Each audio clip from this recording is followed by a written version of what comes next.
and we've chosen a subject today of technological transformation in 2025. How do we keep pace and create space? So this is not meant to be a live stream about technology per se. We're going to talk a little bit about it, but it's about what we're all about, which is the human connection. And what does this mean? There have been some big announcements at the beginning of 2025 around the fact that some of the big large language models have been upgraded.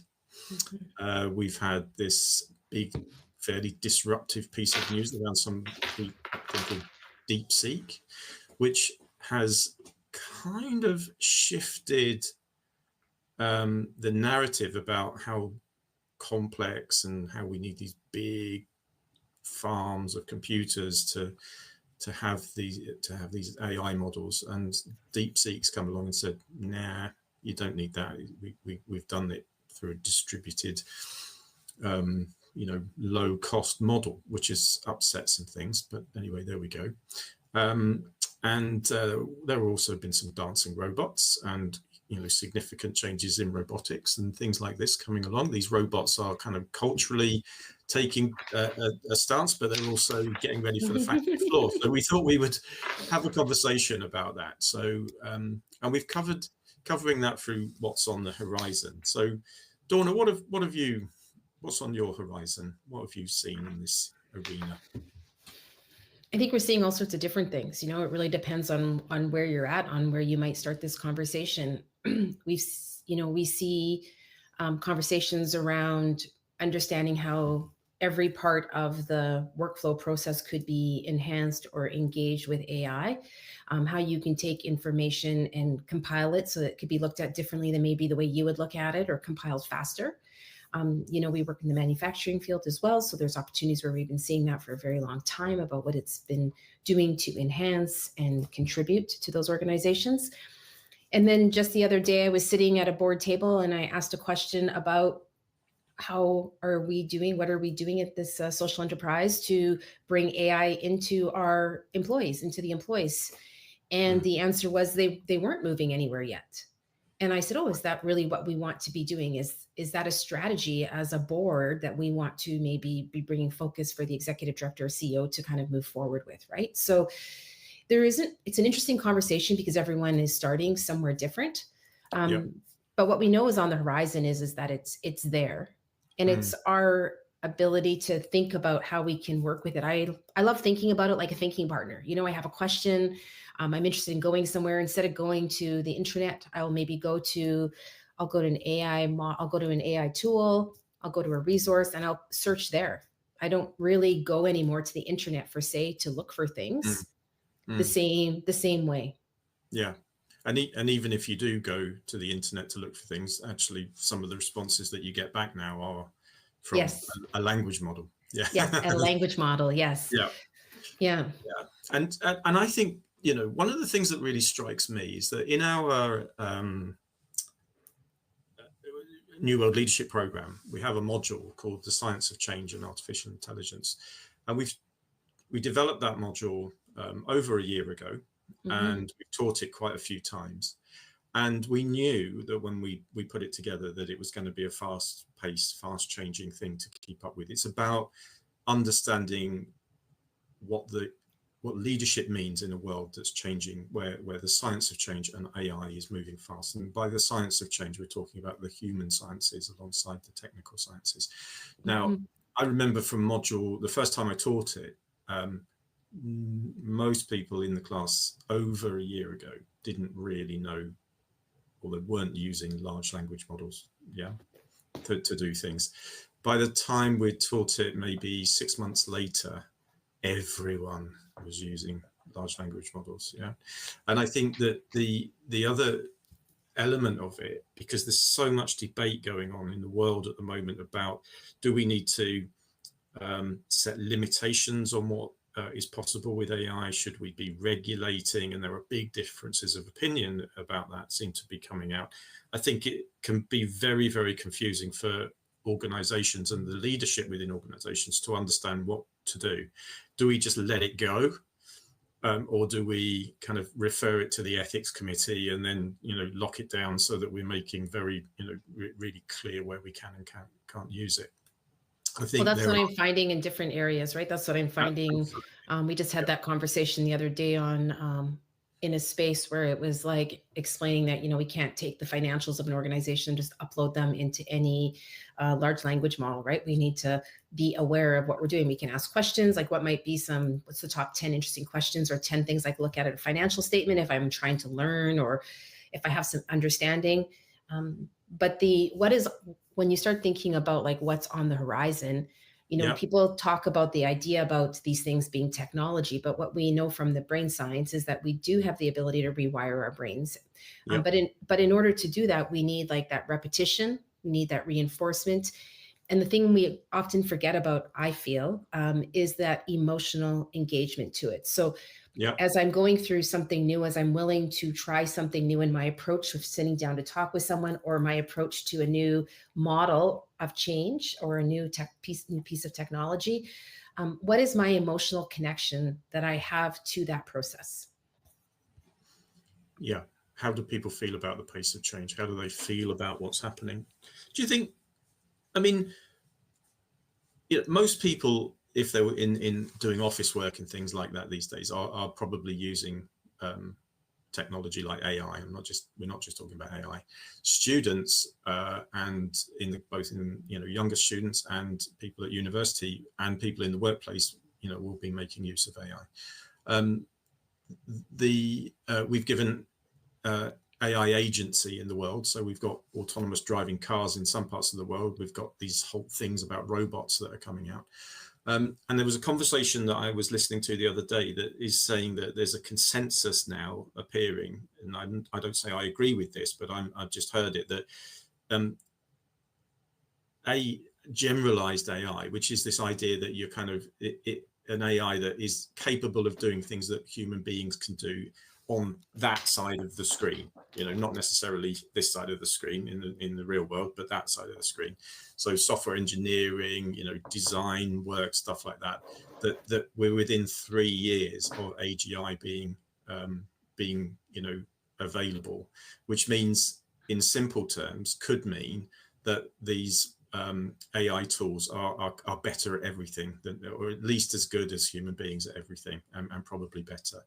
So that for me, that's partly on the horizon. Now, in part what we wanted to talk about is, so how do people feel about that? What is happening? Are people awake to it? If I talk to my 84-year-old mum, she says, "Oh my God, it scares the life out of me," because it's so different. If I talk to other people, they're like, "Yeah, it's great because it's cut my workload in half or even less." But there is that kind of, there is still a little bit of fear around this subject, because I think a lot of people find a meaningful existence through what they do, through their work. And the chances are that this is going to be very disruptive. And in terms of leadership teams, in manufacturing, where we're seeing robotics starting to have a huge impact and it's going to get bigger, in the office, where we've got people able to use these models to produce documents and ideas really, really quickly, and our natural kind of workplace language around efficiency and effectiveness and profit and everything else. Well, what does this mean for the future of organizations? Does this mean we're going to be laying off loads of people? Does it mean that we're going to just be adapting to new ways of working? Are we going to be replaced by the robots? This is the sort of thing that we want to talk about. And how do people feel about that? I can't wait to be replaced by the robots, Dawna. Then I can go and do whatever I want. So, but the idea always has been is that space of thinking about, when you look at the AI research, it talks about how AI can actually be designed in ways to connect with our intrinsic motivators. So just the same as sitting down with two people. So we're going to have these tools. We've always had new tools. 5 minutes ago is different than today. Change is consistent. And so that ability for us to think about how these tools do that. I don't understand how they do that. I don't design them. but the ability to think that there are intrinsic motivators for me to be connected with them. They reward and reinforce. I mean, that's why I don't wear an Apple Watch because I'm too easily distracted. But the Apple Watch, different tools that we have actually reinforce this in certain ways. It's thinking about those tools being there. So how do we feel about the pace of change? Is that maybe when I am sitting there at my desk and I'm trying to work through something, it's going to reinforce my behaviors. Maybe it's actually going to be that small cheerleader is the word I would use. I hope it's okay. But that cheerleader to say, great job, or, you did this, or the ability for it to have an intrinsic motivator, but also for it to reinforce the behaviors we want to see, which maybe people aren't getting from others around them. Maybe people are doing a lot of great things, but no one's recognizing it. We talk about the importance of people. How do we feel about the pace of change? Well, how do we feel about the connections we have with people in our workplaces? How do we go about that? So I think there's a connection there to me. I think there's a real connection there between these things. Yeah, and one of the things that comes to me whenever I hear a question like that is what is my connection to me? The connection that I have with myself. That's a big part of what we do. So, if I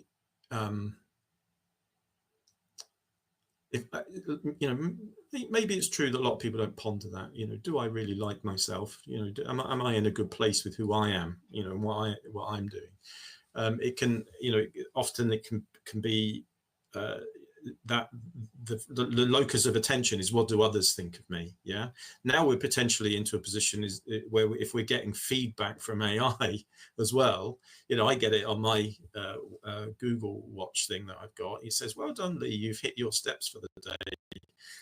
But I set my steps so low that I kind of go, "Whoa, I've done it!" Because you did 5. You set five steps, 5 steps, 5 steps. 5 steps a day. I've done it. Absolutely. Made a cup of tea. I've met my steps for the day. But this idea that we are getting positive or potentially negative reinforcement from the tools that we're using.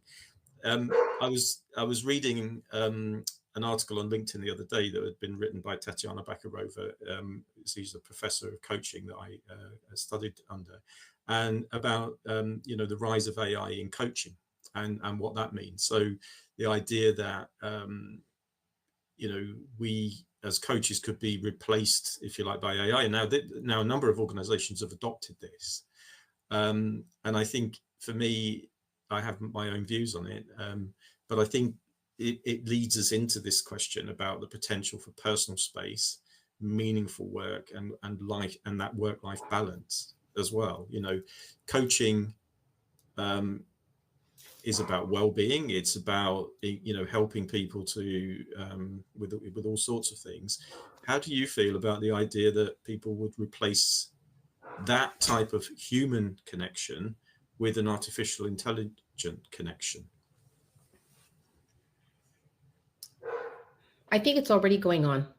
I think we already have connections with people that we look at our screens and we watch and we feel like we have a relationship with them, when in reality they're no one we know or no one we could call, or they wouldn't even know our name if we were to reach out to them. So this connection between these language models and this information here, I feel we already have these types of relationships with people. Are they healthy or not? It depends on your ability to take the information and break it down. We've always been taught for decades now, information's information, but can you sit there and break it down?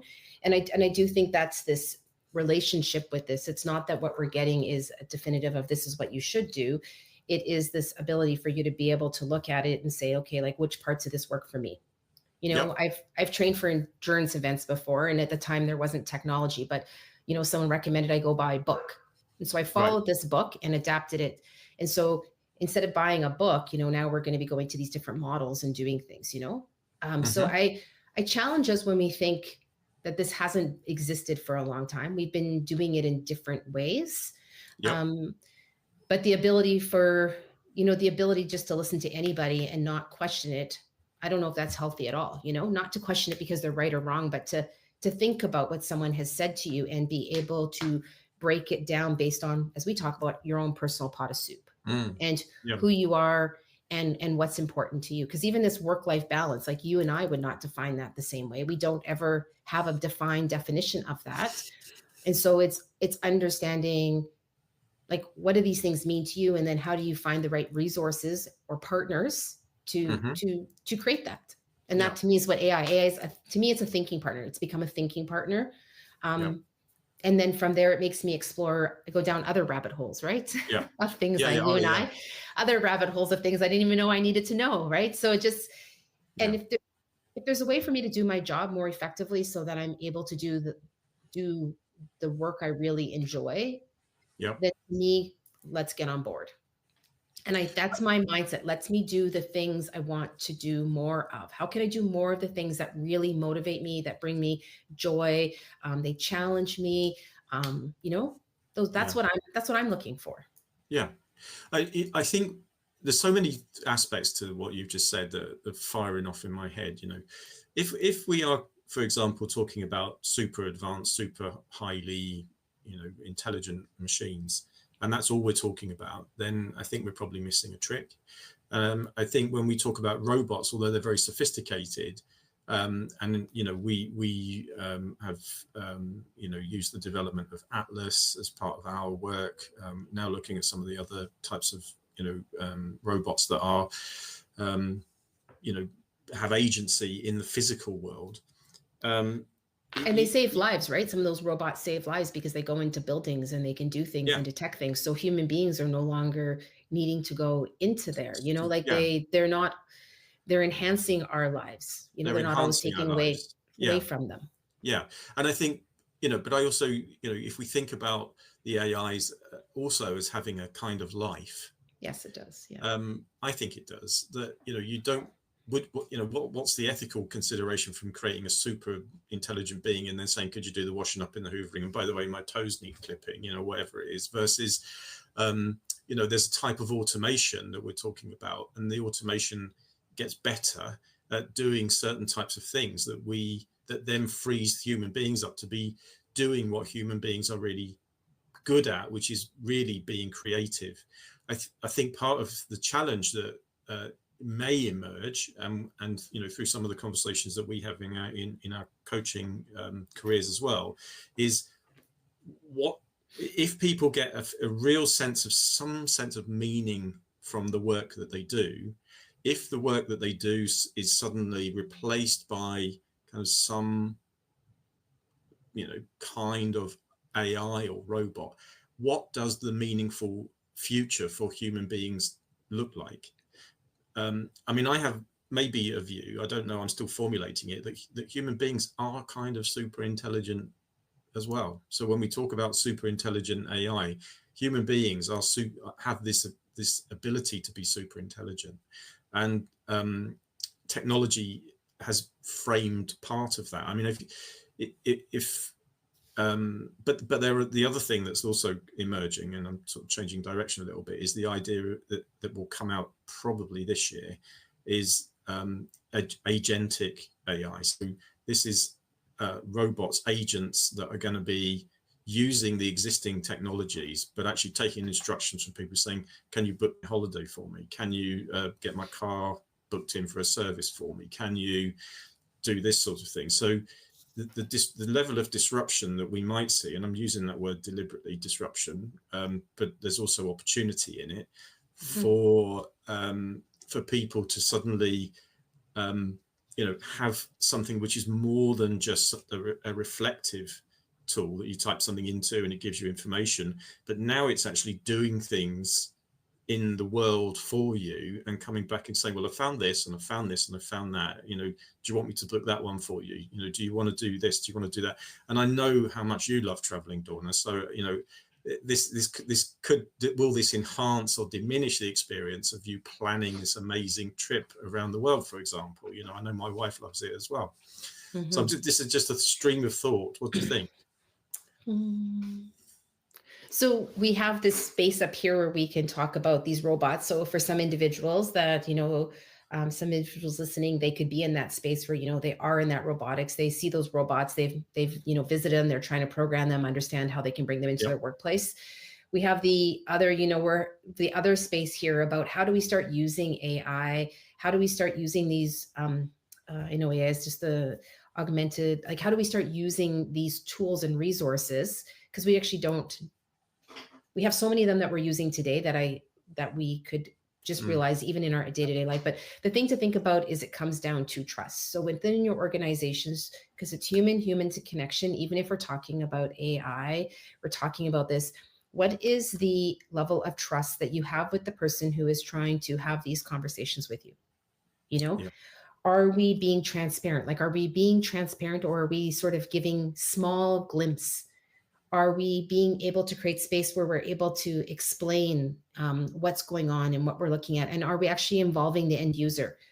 None of that stuff has actually changed from when we started implementing simple software programs on your computer. If we talk about in our program about that human connection, and if we can be transparent, we can be intentional, we can start to look at these systems in a way that we are open and not judging them right from the get-go. We can be open to trying them. Honor your things that you like and don't like about something. Be able to share them with somebody about your concerns. We will start to have different conversations around these tools about how they can be used, because right now workplaces that are saying that, we don't use them, well, your staff is using them. They're just bringing them in on their own devices. We know that for certainty. But the ability for us to create personal space and meaningful work will also come from the conversation. This is how we have meaningful conversations at work. We are transparent. We explain. We include. We listen. We're present for the person sitting in front of us, so that then we can have really good conversations about these tools that we don't even know what they're going to be in 3 months. You and I don't, but others might. But we don't know yet what the new tools are even going to be, right? So. Yeah, I think it's a connection, realizing that we've gone to books for resources for a long time and trusted a book. Now these resources are coming more into this AI world of being able to work together through technology. And so it's not the same. I'm not minimizing it, but I would like us to realize that we've always gone to other resources for support for many people and trusted them. Yeah. And what's behind a book? Behind a book might be 3 or 4 people presenting a perspective in a book. It doesn't mean to say that you have to believe it. Doesn't mean to say that you have to take it for granted. Many people read books for pleasure. Many read books for instruction, or finding different ways of doing things. So I really do think that you're right, actually, that this might not be as big a shift as people realize, but it is a significant shift because it's a huge of the way shift. that we can It's a huge shift. It's a huge shift. It's just this space of like, I've always had my own independent thought, and I'd like us to realize that we've always been persuaded by like the TV, the radio ads, books, any articles, any academic research, anything out there has been influencing us. Now what's happening is that other people are being much more intentional in bringing these things together. So it's this space of the potential for personal space is AI. If that's something you've strived for in your own personal life, this might be a different conversation for you. If as an individual, setting those boundaries has been a little bit more of is something that you continuously are working on. It feels like one of those things that you're just always working on. Then this is the space again. It's asking us to understand our own personal boundaries, what we're comfortable with, what's my connection to my phone, to my technology. It's a lot of personal work in this question. These are personal work that we're asking people to stop and reflect on their position on it. Yeah. I mean, I remember I broke my phone. I mean, I'm talking quite a while ago now, it's a couple of years ago, and I was without a phone for nearly 3 weeks, and I found it really difficult. I mean, I found it really hard, and I'm talking 2 years ago now. It's possibly it will be even harder now. Yeah, and I think so. While we're here talking about it, and I think what you're doing is reminding us, we're not, we're still people. We are what we are. We're having a discussion around it. But what we know is that these things are happening now. It's not like it's about to happen. It's happened, and the potentials are highly likely to be greater than the risks if we can focus on it in a really positive way. So we would often talk about putting our attention to things, I think what you're saying is putting our attention to positive things and recognizing that we always have had the ability to reflect, be critical, be who we are, isn't fundamentally about to change. But what may well change is our ability to, rather than just have books by our side, have a kind of companion by our side that's actually enhancing and augmenting things in a way that is way beyond what we have experienced before. Because I mean, I don't know. I wouldn't even know where to look. Does that make sense? Like, I wouldn't, if I asked for the top 10 books on something, right? Because I'm interested in seeing what the top 10 books on a topic are. I might go to the library, I might ask a few friends, I might look around, but the world is really available to you. You know, the world's available to you. And the ability to be able to really open that up and to start to see things and have access to information is phenomenal. And the ability, we are expected to do more with less people, right? Workplaces are becoming lean. So it's not about it. There's definitely going to be certain roles that are going to change or may no longer exist, but that ability to really be adaptive. Like, do you see yourself as a fluid person? You know, we talk about that in the program, about the predictor of success is the ability of fluidity. And so are you able to be fluid? Are you able to sit there and say, okay, like, here we go. Here's another thing I'm going to have to learn, because learning is going to be coming so fast and quick. Can we even adapt to that? You know, so am I okay with the speed of learning? And am I okay with the speed of new ideas? And am I okay with actually changing my role? Like, am I personally okay with those things? And that's the connection. That's the leadership connection that we're going to be seeing. And that's the leadership part that's really going to be coming to the forefront more and more, because the people connections is integral to the success of an organization. It is. I think it comes back to this connection that you have with yourself as well as other people. If I think when it's possible, and I don't know, it's possible that if you find, if your work if your work dominates more your sense of who you are, and things really start to shift, that could be very disruptive to you as an individual person if you can't think about what does being fluid mean. Now, that's not to say, I had a conversation with Mike, who's one of our colleagues, the other day, and he said, we talk about, if we sat down and said, if somebody comes to work and says, I love my job, would that be a problem? Most people go, no, we want people to love their jobs. People come and say, I really love working in that team. Is that a problem? No, it's not a problem. And yet when we start talking about love and work, people go, oh, what are you talking about? And this sense of engagement that comes with this sense of love, and where people express it that way, I think all we need to do is transcend that into the way that we work with technology in future. I personally love working with some of the AI tools that I use. I love driving my car. My car, when I sit in it, it's an extension of me, because I put my foot down and I move at 30 miles an hour. Whereas as a person in a human body, I can't do that without the augmentation of having a car. And I often think about that these things are actually an extension of our own consciousness, an extension of our ability to be different in the world around us. So I feel more positive about it, but there we go. Yeah, I think the space of considering it a thinking partner, I mean, regardless of where you are in this stage, because there's that's the thing about this conversation, is it's where are you in this conversation, but the ability to think about it as a thinking partner, and to realize our personal emotional space to it, and to become comfortable, and to stop and reflect on what it really is, and where are you, and where would you like to go with it, so that you can have that love of the job, or the love of who you are. And I love to work. It's definitely part of who I am.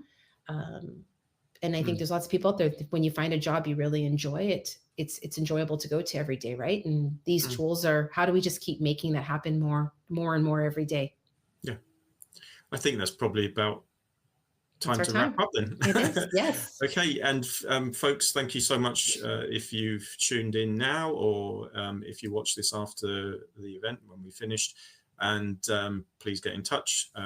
You can also have a look at our website and some of the programs that we run there.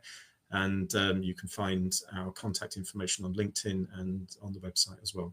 Yeah. So till next time, Dawna. Till next time, have a great day. Okay, take care, Ciao. everyone. Bye.